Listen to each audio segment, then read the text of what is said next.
This series presents information based in part on theory and conjecture. The producer's purpose is to suggest some possible explanations, but not necessarily the only ones, to the mysteries we will examine. 5, 4, 3, 2, 1.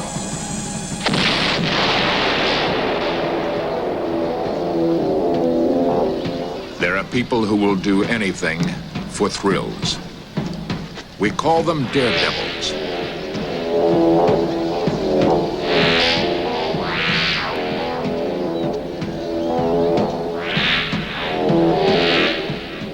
One mile an hour off, and that means 10 feet, and you can eat it. Who are these people, and what drives them on to flirt with destruction? Could they be possessed by a daredevil death wish?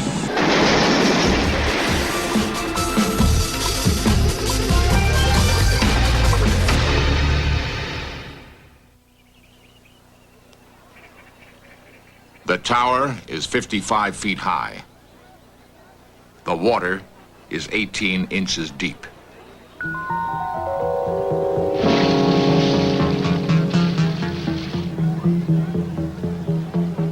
The man will survive. The Daredevil gained great popularity in the 1920s.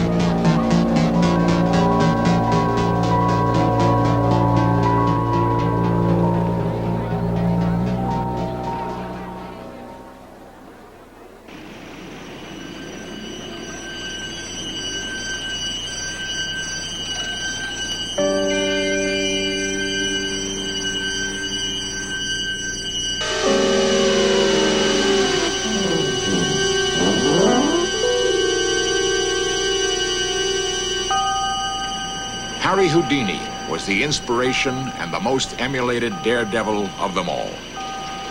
What Houdini could actually do has been simulated and faked by many in the years following. He was the father of it all. Here, in rare footage taken in New York at the turn of the century, this master of the art demonstrates his escape abilities.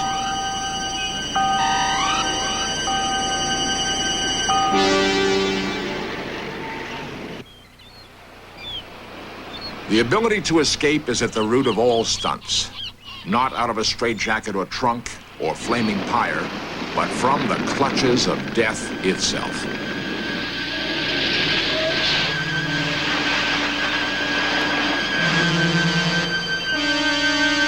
Whenever you have winners, you may have losers. On a warm July day in 1930, a well-dressed gentleman and a turtle prepare for a journey into legend.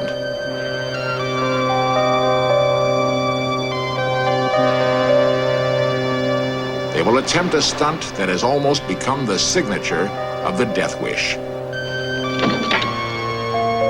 To go over Niagara Falls in a barrel. The greatest asset a daredevil has is himself. Only through discipline and practice can he even hope to survive. But even those are not enough if you lack the most important quality of all: luck. Perhaps some stunts should never even be tried.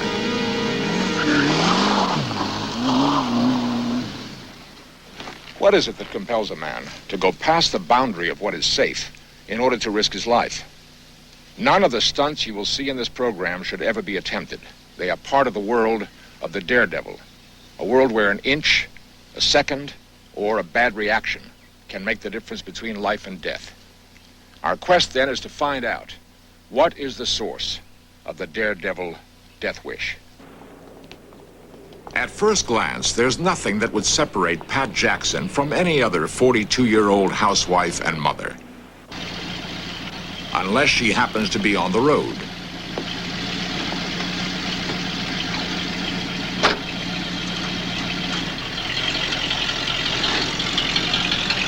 Pat is one of the members of the World Series of Thrills, a group of daredevils who tour the country.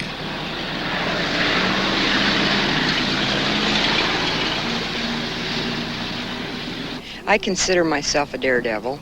I've been in the business for several years and just love it. I consider myself the normal housewife. I cook and wash dishes and wash clothes and go to the market, just like everyone else.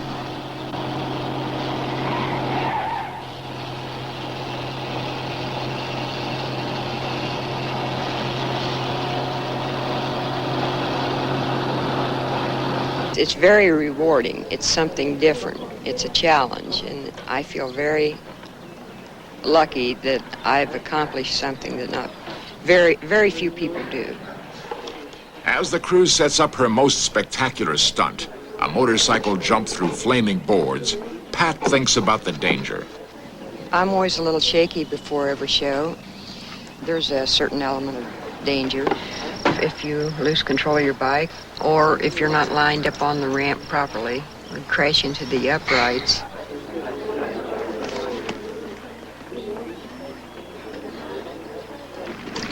And if you're not going fast enough, you could get burned. It gets pretty hot.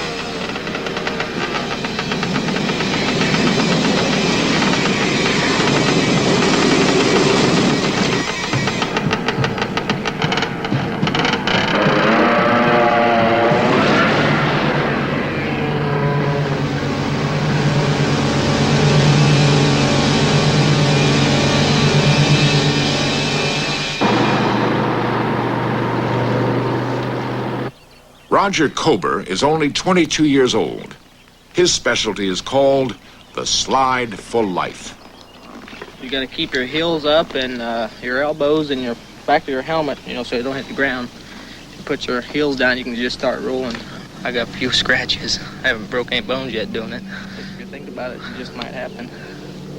So just try not to think about it.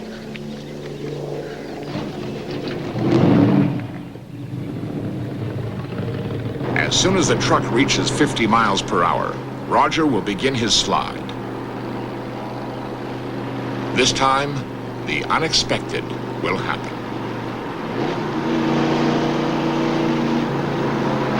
A slight miscalculation sent Roger into a dangerous tumble. Bruised and visibly shaken, he refused to acknowledge how close he came. The slow-motion camera shows what happened.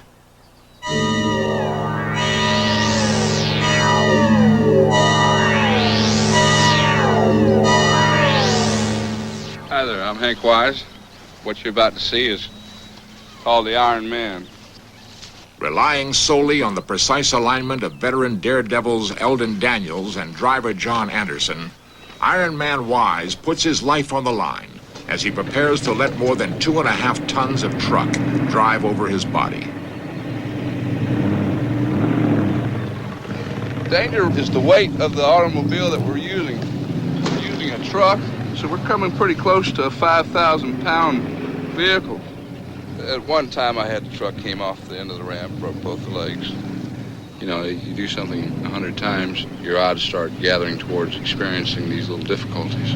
I think that the epitome of the stuntman is that comes your time to go, you'll go. And up until that time, you want to fill your life with as many exciting things as you can. Critical inches separate Anderson from success or agony.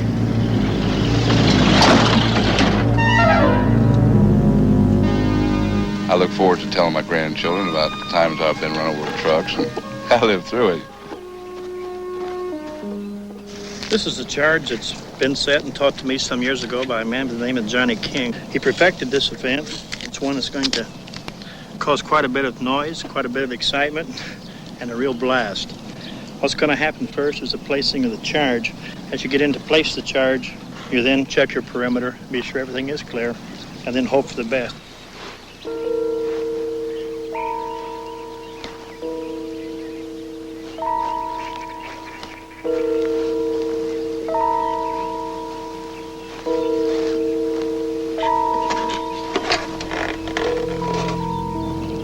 The danger involved, of course, As most everybody knows, explosives are not to be played with. It's not a toy. It is a calculated risk, and it will work today. We generally feel that people come out to see what's going to happen to somebody. If the blood is spilled, they kind of like to be there. They're not mercenary and want to see it, but if it happens, they don't want to miss it. After placing the equivalent of 6 sticks of dynamite below himself, John Anderson prepares to set off the charge.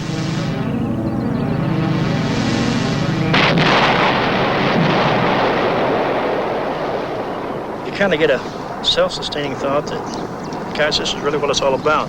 It's a sense of freedom. And as you talk about a sense of freedom, nothing's better than coming close and walking away. Anderson withstands the deafening force of 6 sticks of TNT.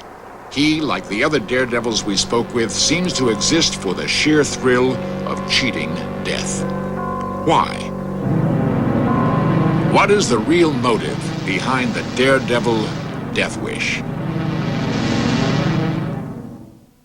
Suicide! Where do daredevils come from?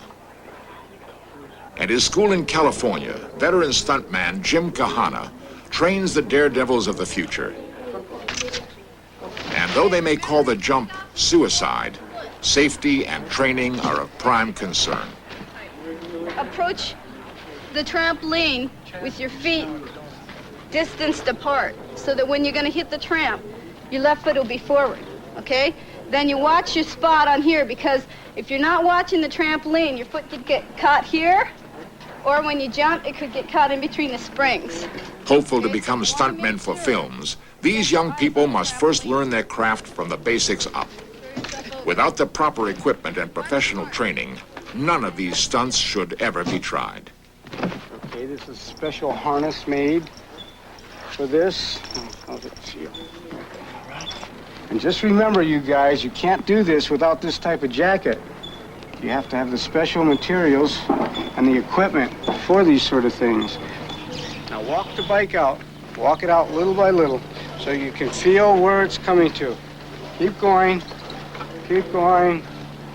A dangerous movie stunt is demonstrated and attempted, each step of the way blocked and discussed.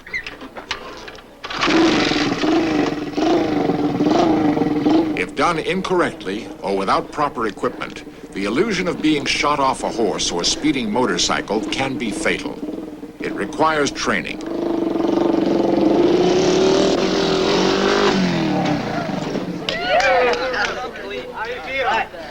Okay, How'd that one feel? my turn. Bang. Look good. That looks going good. How do you feel? All right. Good. Great. There is danger in everything.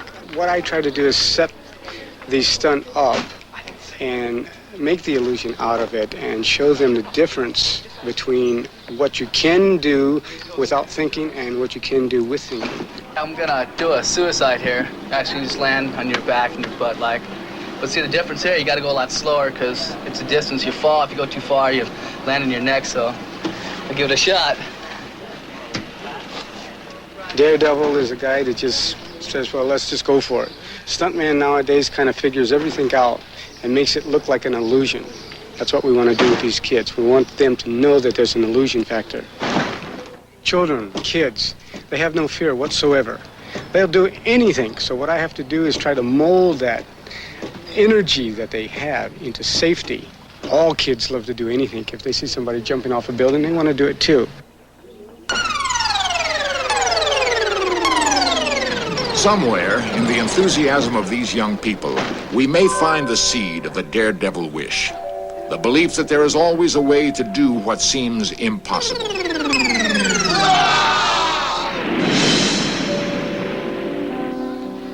Perhaps the ultimate daredevil story belongs to Chuck Strange, pickup pilot.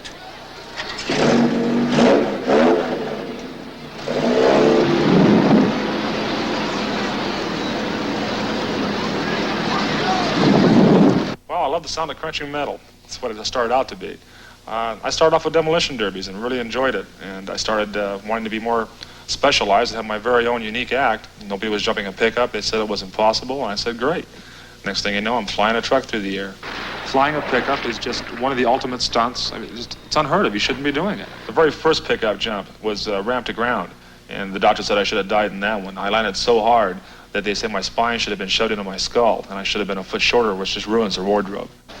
My world record jump, 107 feet over 18 cars, was set at the Ontario Motor Speedway, and that jump in itself was in fact flying a truck through the air further and farther and higher than the Wright brothers' first airplane flight.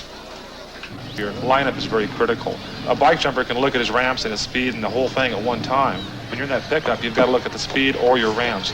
Coming down the lane, you've got to make sure your mouth is closed or you'll bite your tongue off from the blow. You've got to exhale, where your normal reaction is to inhale.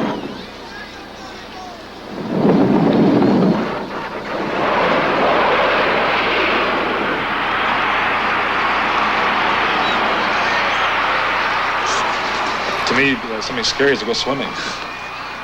Why a daredevil seeks out danger and death has been researched by psychologist and sociologist Dr. Samuel Z. Klausner, author of Why Man Dares. What they've done is increase the general energy level by going through fear. And by going through fear and overcoming fear, they end up with a quantum, with an amount of euphoria that they couldn't have enjoyed otherwise. And that's the base of the motive for doing some of these thrill-seeking things.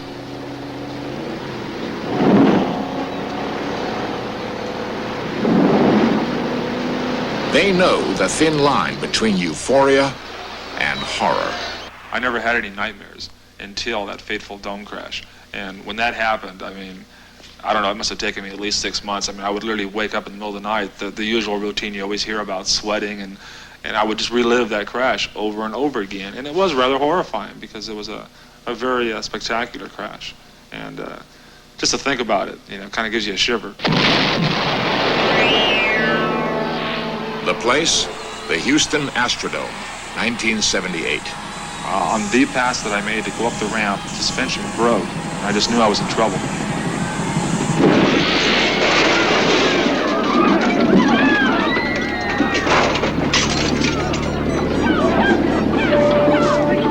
Most of the 59,000 people watching were sure that Chuck Strange was dead, a fear shared even by his own crew.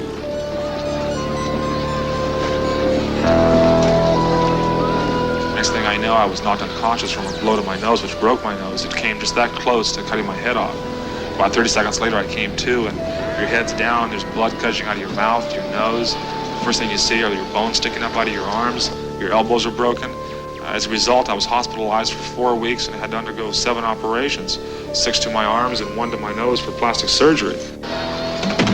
We sometimes wonder why people return to the stress-seeking situation, even when engaging in stress-seeking, doing something risky, leads to physical harm. People will end up in the hospital, and as soon as they're out of the hospital, go back into the stress-seeking act. One of the things that we find is that there's an obsessional character, and if you will, almost an addictive aspect to stress-seeking. Once somebody has tasted it, the need to do it again becomes even stronger than it was the first time. I'm not going to be satisfied until I've flown a truck over 40 cars. After 2 years of recovery and countless operations, Daredevil Chuck Strange plans his future. I've also got this hell-bent dream, if you don't mind, that I want to fly a diesel truck with trailers. And I want to jump that over at least 20 cars, 25, right in that area. I'm convinced I've worked out the possibilities. I know I can do it. I've got it all worked out, and I'm just very anxious to fly a diesel truck through the air. Most of the daredevils have a deep desire to live to the hilt, and they're engaging in these stress-seeking activities are really ways in which they can maximize the effect of their living. They think I have a death wish, people on my line. 3 times now I'm supposed to have died. The doctors have said you did not survive that crash. So I've jokingly said I'm immortal. But when you come that close to dying, and believe me, I've been there, I think you appreciate life. I know you appreciate life more than the average person does. I mean, sure, people are out there that have been injured bad and are still depraved in some way, but when you've come that close to dying, just a simple thing like seeing the sun come up, the birds singing, to get up and walk again with your own feet, I appreciate life very, very much. I do not want to die. I believe in what I'm doing. If I thought I'd die tomorrow, I would never get in a pickup again. I've always said I'm either going to be dead or retired by the time I'm 35, and I got to get in there. It's very easy for the daredevil to go over the brink, to push himself or herself to the edge and move into self-destruction, so that being a daredevil or a stress seeker almost can become suicidal.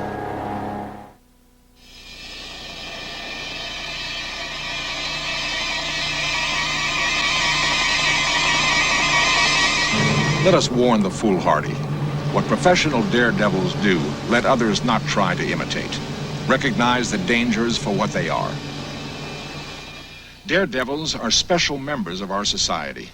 By taking us with them to the edge of life, they make us acutely aware of our mortality and the value of our existence. We can all feel a little more alive because of these extraordinary people and their daredevil death wish.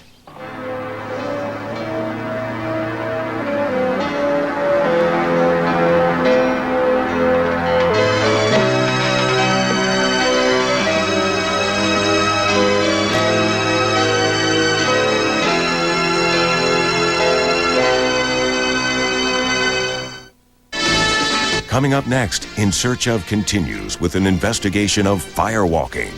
Then, on FBI The Untold Stories, see the story of hijacker D.B. Cooper.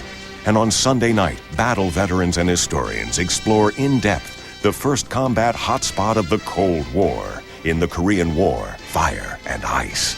Beginning at 8 here on the History Channel, where the past comes alive.